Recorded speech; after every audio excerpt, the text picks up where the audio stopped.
Assalamu alaikum. Today we will discuss about DNA replication and molecular genetics. DNA का structure, उसकी basis की detail जो है वो आप स्टार्टिंग में पढ़ चुके हुए हैं। पहले जब आपने DNA और RNA का टॉपिक कंबाइन पढ़ा था, न्यूक्लियोटाइड्स के बारे में पढ़ा था, तो वहाँ से आप इसकी बेसिस वगैरह जो है वो वहाँ से वो वाला डेटाबेस में ऐड कर सकते हैं। फर्दर अगर DNA की रेप्लिकेशन की बात की जाए तो DNA जो होता है उसमें 2 चेन्स प्रेजेंट होती हैं। एडिनिन का बॉन्ड जो है वो थायामीन के साथ होता है और गवानीन का बॉन्ड जो है वो साइटोसिन के साथ होता है। और ये जो बेसिस होती हैं ये आपस में हाइड्रोजन बॉन्डिंग के थ्रू बाइंड करती हैं, जिसकी वजह से डीएनए की जो दोनों चेन्स होती हैं वो आपस में जो है वो स्ट्रांगली पैक्ड रहती हैं। ए और टी का बॉन्ड होता है तो जितने ए प्रेजेंट होते हैं उतने ही टी प्रेजेंट होते हैं। जी सी का आपस में बॉन्ड होता है तो जितने गवानीन होते हैं उतने ही साइटोसिन डीएनए के स्ट्रक्चर में प्रेजेंट होंगे। डीएनए की ये स्ट्रैंड जो है इनको कॉम्प्लीमेंट्री स्ट्रैंड्स कहा जाता है। उसकी रीजन ये है कि इसमें अगर इस साइड पे सी है तो इस साइड पे जी होगा, मींस के इनकी जो आपस की जो पेयरिंग होती है वो इस तरह की होती है कि ये एक दूसरे के कॉम्प्लीमेंट्री होते हैं। जैसे अगर इसमें सी है तो इसमें जी है और इसमें जी है तो इसमें सी है, तो ये एक दूसरे के कॉम्प्लीमेंट्री हैं और ये एक दूसरे का सीक्वेंस स्पेसिफाई करते हैं। जैसे कि अगर इन दोनों स्ट्रैंड्स को सेपरेट कर दिया जाए, यहाँ पे जी ए टी है तो डेफिनेटली इसके साथ वही स्ट्रैंड आके लगेगी जिसके अंदर सी टी और ए यहाँ पर होगा। तो इस तरह से एक स्ट्रैंड जो है वो दूसरी स्ट्रैंड का सीक्वेंस जो है फिक्स करती है। और ये डबल स्ट्रैंडेड डीएनए होता है और इसके अंदर एक टर्न के अंदर 10 बेस पेयर्स जो हैं वो प्रेजेंट होते हैं और ये एक दूसरे के एंटी पैरेलल होती हैं। उसकी वजह ये होती है कि एक साइड का 5 प्राइम एंड और दूसरी साइड के 3 प्राइम एंड की तरफ होता है। इन द सेम वे अगर इसका नीचे से स्ट्रक्चर देखा जाए एंडिंग पे, तो इस साइड का 5 प्राइम एंड इस साइड के 3 प्राइम एंड के साथ आता है। वाटसन और क्रिक ने डीएनए के स्ट्रक्चर के बारे में डिटेल बताई थी इन 1953।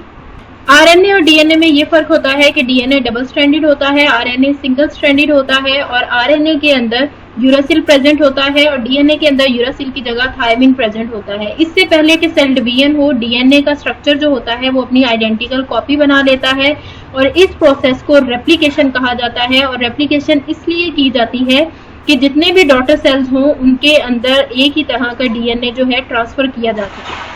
डीएनए के दोनों स्ट्रैंड जो हैं वो अनजिप हो जाते हैं और दोनों एज अ टेम्पलेट काम करती हैं। जैसे कि अगर ये दोनों यहाँ पे स्ट्रैंड हैं, ये दोनों अनजिप हो जाए, इनके अंदर से बॉन्डिंग खत्म हो जाए, तो फिर इन दोनों के साथ एक न्यू आके अलग अलग स्ट्रैंड जुड़ेगी और इस तरह से वो डॉटर डीएनए जो है वो कंसीडर होगी। उसके अंदर भी बेस सीक्वेंस का जो ध्यान है वो रखा जाता है। डीएनए के अंदर 20 अमाइनो एसिड्स की इनकोडिंग हुई भी होती है। डीएनए के ऊपर डीएनए नॉर्मली जो है वो स्टेबल स्ट्रक्चर शो करता है, लेकिन एट टाइम बहुत से ऐसे हार्मफुल चीजें होती हैं जो इसके स्ट्रक्चर पे इफेक्ट कर देती है। तो डीएनए के जो डैमेज और फिर इसकी जो रिपेयरिंग होती है, क्योंकि बॉडी के अंदर इतनी कैपेसिटी होती है कि वो रिपेयरिंग कर सके। जैसे कि हमें कहीं पे कट वगैरह अगर नॉर्मली बॉडी पे लगता है तो विद टाइम वो हील हो जाता है। In the same way DNA का स्ट्रक्चर भी अपने आप को रिपेयर करता है, तो इसकी हीलिंग और जो डैमेजिंग कैपेसिटी होती है इसको एक्सियन रिपेयर कहा जाता है। जहाँ पे स्ट्रैंड डीएनए की मिस होती है, जब उसकी अनजिपिंग हो गई भी होती है, तो पॉलीमरेज डीएनए पॉलीमरेज जो होता है वो हेल्प आउट करता है कि जहाँ पे मिसिंग स्ट्रैंड है वहाँ पर कोई टेम्पलेट जो है, टेम्पलेट के साथ कोई स्ट्रैंड आके लगे। और डीएनए लाइगेज का ये काम होता है कि जो न्यू एंड और जो न्यू स्ट्रैंड आती है और जो पुरानी स्ट्रैंड आती है उनको आपस में ज्वाइन किस तरह से करना है, ये रिस्पॉन्सिबिलिटी होती है डीएनए लाइगेज की। उसके बाद फिर डीएनए जो है वो मैसेंजर आरएनए बनाता है और फिर मैसेंजर आरएनए से फर्दर प्रोटीन सिंथेसिस होती है और ट्रांसक्रिप्शन ट्रांसलेशन जो है वो प्रोसेस स्टार्ट हो जाती है। नेक्स्ट टॉपिक आता है मॉलिक्यूलर जेनेटिक्स। इसके अंदर हम देखेंगे कि रिकम्बिनेंट डीएनए क्या होता है। इस सारी टेक्नोलॉजी के अंदर एक इम्पॉर्टेंट चीज होती है एंजाइम्स, जिनको रेस्ट्रिक्शन एंडोन्यूक्लियेसिस कहा जाता है। इन एंजाइम्स का ये काम होता है कि ये डीएनए जो डबल स्ट्रैंडेड डीएनए होता है उसको किसी स्पेसिफिक साइट से एक स्पेसिफिक तरीके से कट करते हैं। तो जहां पर ये कट करते हैं वहां पर स्टिकी एंड्स जो हैं वो प्रोड्यूस हो जाते हैं। जैसे कि अगर डीएनए को किसी जगह से कट करेंगे तो वहां पर स्टिकीनेस जो है वो प्रोड्यूस हो जाएगी। उसके बाद फिर इनका ये काम होता है कि जो स्टिकी एंड फॉर एग्जांपल एक डीएनए के है और कहीं और पे वहां पर सेम बेस पेयरिंग जो है वो किसी और डीएनए की मिल गई है, तो स्टिकी एंड जो है वो आपस में ज्वाइन कर जाते हैं with the help of DNA ligase, और इस प्रोसेस को लाइगेशन कहा जाता है। जैसे कि अगर फॉर एग्जांपल एक एंड पे ए प्रेजेंट है और दूसरे पे किसी और डीएनए का टी प्रेजेंट है, तो ए और टी की आपस में पेयरिंग हो जाएगी और जी और सी की पेयरिंग हो जाएगी। इस तरह से लाइगेशन की प्रोसेस के थ्रू जहां पे स्टिकी एंड्स होंगे वो किसी और के साथ कनेक्ट कर जाएंगे। और ये एंडोन्यूक्लियेजेस जो हैं ये बैक्टीरिया से मिलते हैं। बैक्टीरिया के अंदर circular smaller double stranded DNA present होता है जिसको प्लाज्मिड कहा जाता है।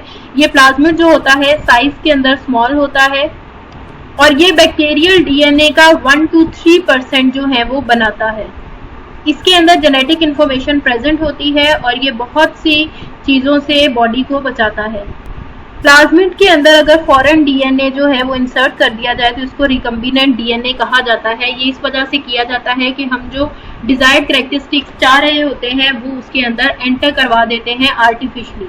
फिर उसके बाद इस रिकम्बिनेंट डीएनए को किसी बैक्टीरिया के अंदर इंट्रोड्यूस करवाते हैं। बैक्टीरिया जो है वो बहुत जल्दी मल्टीप्लाई करते हैं। उसके अंदर जो है प्लाज्मिड हमारी जो डिजायर्ड कैरेक्टरिस्टिक्स वाला प्लाज्मिड होता है वो बहुत तेजी से रेप्लिकेट करना स्टार्ट कर देता है बैक्टीरिया की ग्रोथ के साथ। तो जो इंडस्ट्रीज होती है मेडिसिन वगैरह वाली उसके अंदर इसकी बहुत ज़्यादा वैल्यू होती है क्योंकि बहुत ही कम टाइम के अंदर बहुत ज़्यादा मेडिसिन जो है वो इस तरह से प्रोड्यूस की जा सकती है, या फिर ऐसा डीएनए जिसके अंदर जो कि हमारी रिक्वायर्ड कैरेक्टरिस्टिक्स वाला होता है वो इस तरह से बनाया जा सकता है। एट टाइम वायरसेस वगैरह को भी इस काम के लिए यूज किया जाता है। और प्लाज्मिड और जितने भी बैक्टीरियोफेजेस होते हैं जिनके अंदर रिकम्बिनेंट डीएनए प्रेजेंट होता है उनको वेक्टर्स कहा जाता है। जब रिकम्बिनेंट डीएनए या जो भी रिकम्बिनेंट हमने इंसर्शन की हुई होती है जब वो बहुत ज्यादा लार्ज क्वांटिटी में प्रोड्यूस हो जाती है इंडस्ट्रियल लेवल पे तो उसको एम्प्लीफिकेशन कहा जाता है। जीन म्यूटेशन की अगर बात की जाए तो म्यूटेशन एक ऐसी चीज होती है जो कि स्ट्रक्चर के अंदर चेंज ले आती है। कोई भी फिनोटिपिकल चेंज हो सकता है या फिर जीनोटिपिकल चेंज हो सकता है। फिनोटिपिक चेंज ऐसा होता है जो कि हमें विजिबल नजर आता है। फिजिकल कोई भी चेंज होना, जैसे हमारी कोई फॉर एग्जांपल अगर फिनोटाइप की बात की जाए, जैसे हमारी कुछ लोगों की ईयर लोब जो है वो फ्री होती है, कुछ लोगों की अटैच होती हैं, तो ऐसा चेंज जो सामने से नजर आए, तो जीन की वजह से अगर कोई ऐसा चेंज आता है जो सामने से नजर आए म्यूटेशन की वजह से, तो वो फिनोटिपिक होगा। लेकिन अगर इंटरनल साइड पे कोई डिजीज कॉज कर देता है तो वो जीनोटिपिक होगा। फॉर एग्जांपल कैंसर वगैरह में म्यूटेशन जीन के अंदर हो जाती है। ह्यूमंस के अंदर एक डिजीज होती है अनीमिया। अनीमिया भी डिफरेंट टाइप का होता है। सिकल सेल अनीमिया जो है वो बहुत ज्यादा स्वेयर किस्म का होता है। उसके अंदर सिर्फ एक जीन जो है उसमें म्यूटेशन हो जाती है, एक जीन जो है वेरी कर जाता है जिसकी वजह से स्वेयर टाइप ऑफ डिजीज हो जाती है। आरएनए के अंदर GAG की जगह पर GAGU जीन जो है वो आ जाता है। सिर्फ एक जीन के चेंज की वजह से A की जगह पे U आ जाता है। सिर्फ एक चेंज की वजह से डिजीज हो जाती है। कुछ ऐसी भी म्यूटेशंस होती हैं जो लाइफ में एट अ टाइम नजर नहीं आती। कोई ऐसा प्रॉब्लम होता है जो बॉडी के इंटरनल साइड पे हो जाता है लेकिन वो सामने से नजर नहीं आता, तो उसको कहा जाता है साइलेंट। ये साइलेंट इस वजह से होती है कि ये कोई अपेरेंट चेंज जो है वो एट अ टाइम बॉडी के अंदर नहीं करती। लैग्स के अंदर सिर्फ 1% चांस होता है कि किसी एक जीन के अंदर म्यूटेशन हो और उस छोटी सी म्यूटेशन की वजह से कोई बहुत बड़ी डिजीज हो जाए। ड्रोसोफिला जो फ्रूट फ्लाई होती है उसके अंदर भी ऐसा ही चांस होता है कि बहुत से लैग्स लोकाई के अंदर किसी एक के ऊपर कोई चेंज हो जाता है। ह्यूमंस के अंदर भी इस तरह से बहुत ज़्यादा लैग्स के अंदर अगर जीन हो तो उनमें से किसी एक के अंदर चांस होता है कि म्यूटेशन हो जाती है और वो म्यूटेशन जो है वो लाइफ टाइम प्रॉब्लम क्रिएट कर सकती है। नेक्स्ट अगर कैंसर की बात की जाए तो कैंसर के अंदर भी अनकंट्रोलेबल डिवीजन जो है वो सेल्स की हो जाती है। जैसे कि नॉर्मली बॉडी के अंदर जो सेल्स की ग्रोथ होती है वो कंट्रोलेबल मैनर में होती है, लेकिन कैंसर के अंदर अनचेक सेल्स की ग्रोथ होने लग जाती है और फिर जो सेल इतने ज़्यादा नंबर में होते हैं वो ट्यूमर की फॉर्म में नज़र आने लग जाते हैं। डिपेंड करता है कि कौन कैंसर जो है वो किस टाइप का है, उसकी बेसिस पे फिर ये चीज़ डिसाइड की जाती है, ये देखी जाती है कि उसका इलाज जो है वो पॉसिबल है या नहीं है। कैंसर सेल के अंदर जो जीन के अंदर चेंजेस आते हैं वो 2 तरह के जीन जो है बेसिकली उनके अंदर आते हैं, ऑन्कोजीन और ट्यूमर रिप्रेसर जीन। ऑन्कोजीन जो है वो नॉर्मल फॉर्म में वैसे प्रेजेंट होता है नॉर्मल बॉडी सेल्स के अंदर। इसके अंदर एक स्पेसिफिक प्रोटीन भी होती है जिसको रास कहा जाता है। जीनोम की स्टडी जिसमें डिफरेंट तरह की मैपिंग, सीक्वेंसिंग और एनालाइजिंग जीनोम की जाती है डिफरेंट वेज के अंदर, तो इस सारी स्टडी को जीनोमिक्स कहा जाता है। और जीनोमिक्स जो है वो स्ट्रक्चरल भी हो सकती है और फंक्शनल भी हो सकती है। इसके अलावा जीन्स जो है वो बहुत से प्रोटीन्स के लिए, उनकी प्रोडक्शन के लिए, उनमें वेरिएशंस के लिए रिस्पॉन्सिबल होते हैं और इन सबको कहा जाता है प्रोटियोम्स। इनकी जस्ट आपने डेफिनेशन करनी है प्रोटियोम्स और जीनोमिक्स की। पीसीआर रिएक्शन जो है वो ऐसा रिएक्शन होता है जिसके अंदर बहुत ही जल्दी जो है साइंटिस्ट एक जो डिजायर्ड डीएनए होता है, जो उनको जिसमें वो सारी कैरेक्टरिस्टिक्स होती हैं जो उनको चाहिए होती हैं, उन सारी कैरेक्टरिस्टिक वाला डीएनए जो है वो बहुत ही शॉर्ट टाइम में बहुत लार्ज नंबर ऑफ कॉपीज में कन्वर्ट हो सकता है with the help of PCR reaction. तो पीसीआर रिएक्शन ऐसा होता है जो कि डीएनए की डिजायर्ड डीएनए जो है उसको मल्टीपल कॉपीज में बहुत शॉर्ट टाइम में चेंज कर देता है।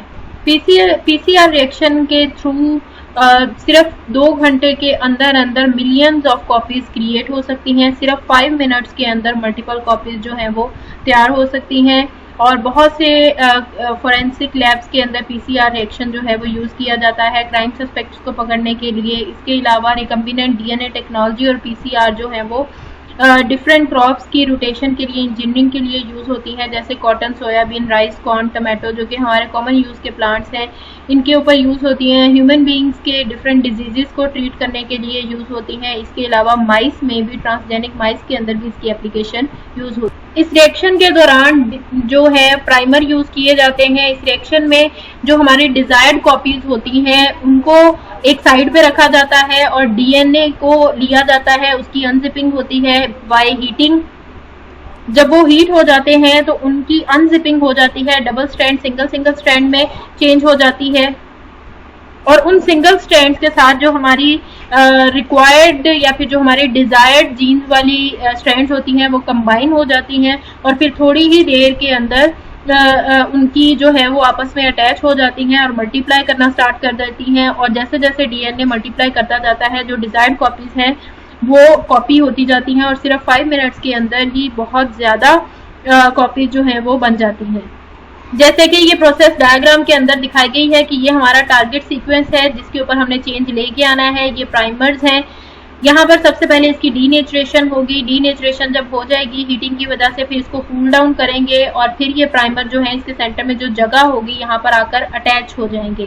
फिर उसके बाद डीएनए पॉलीमरेज जो है वो फ्री न्यूक्लियोटाइड, यहाँ पर ये जो 2 थे ये आपस में ये दोनों स्ट्रैंड सेपरेट हो जाएंगी। एक के साथ P2 लग जाएगा, एक के साथ P1 लग जाएगा, दोनों के साथ सेपरेट प्राइमर लगेंगे। उसके बाद इनको फिर से हीट किया जाएगा और हीट करने के बाद ये इस फॉर्म में आ जाएंगे।